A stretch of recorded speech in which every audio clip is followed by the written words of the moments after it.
basically show you better prices for doing searches. If you're familiar with the browser search of Honey, which just sold to PayPal for $4 billion, it was very similar to that, but early days. This is kind of the timeline. So this is my company, 2010, originally from St. Louis. The company was called Growth Systems. We got close to 10 million users. We sold it to a company called info.com, a British company.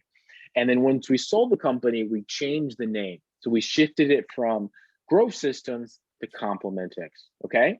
So what Complementix does, and this is kind of our story and our background. If you want to learn more, just go to complementix.com. So we're here in Chicago. We're a total team of 15, but 5 of my core team. What we do and what we have done is we go to apps, Tinder, Shazam, Meet Me, Weather Channel. Think of any type of app that's on the Play Store or Google App Store. And we say, hey, put this line of code in your app, pass us this data anonymously, we'll monetize it. And what we'll do is we'll give you a revenue source that's additional to what you're already doing, okay? So we've been doing that for 7 years. It's growing well. It's a profitable growing business. Here's an example of what we do with the data. This is the perfect example, okay? So we all knew, let me continue with that. We know that the Whopper, so Burger King has just announced, this is 2019. They announced that they're gonna start selling the Impossible meat, this plant-based meat, okay? So that's their goal. Their goal is to drive more physical people to Burger King to see how this product actually sells. So what we did as Complementix, because we have all this raw location data anonymously with one of our clients, Barclays Bank, the top 10 bank in the world, they're a client of Complementix. We said, is this new burger driving more traffic to Burger King versus McDonald's in the same areas? And ironically, they used St. Louis and they used Kansas City. So let me rehearse that again. You look at all the Burger Kings in St. Louis before they launched the Impossible Whopper, and then they launched the Impossible Whopper, and then you compare them, okay? Is it driving more traffic versus less traffic? And then you compare McDonald's in St. Louis and Kansas City as well, right? And what we were able to show, and you can see here, this is utilizing Barclays Research and Complementix. This is on CNBC. This was the CIO of Charles Schwab retweeted this. Everybody retweeted this because we were one of the first companies to know that this Impossible Whopper drove more traffic than McDonald's in those key areas, right? So there is value in us as Complementix in this scenario, knowing before Burger King does an earnings call, before McDonald's does an earnings call, that people actually want to go to Burger King to try out this new Whopper.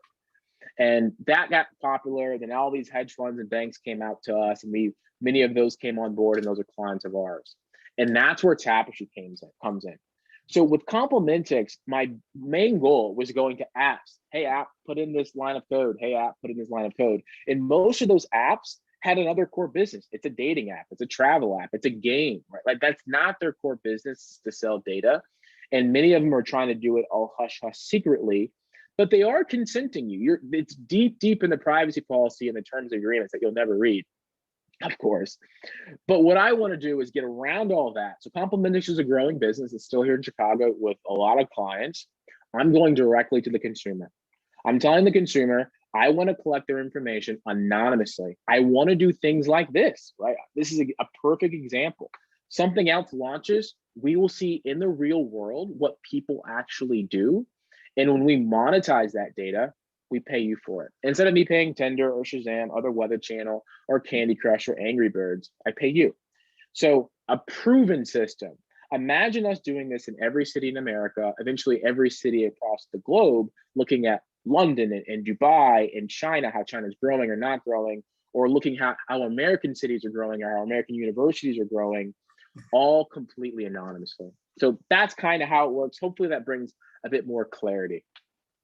It does, Walter. And one more thing along those lines, one of the things that makes this Tapestri app so special is from day one, we're going to have access to your old company's data.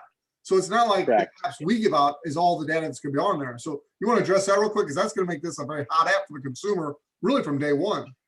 Yeah, so what am I on mute? Hopefully, okay, I'm on mute. Okay, so what I'm doing is I'm putting Complementix data in there. So imagine we launched Tapestri, we have tens of thousands of users, which is a decent amount, but in the world of apps, it's really, really small.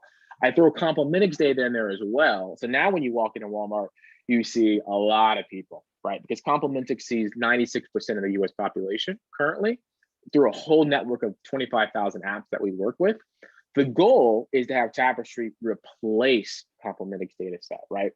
As so many people are concerned about ethically sourced meat and everything has to be organic, we care about ethically sourced data, and that is with your permission and with paying you. That's the goal.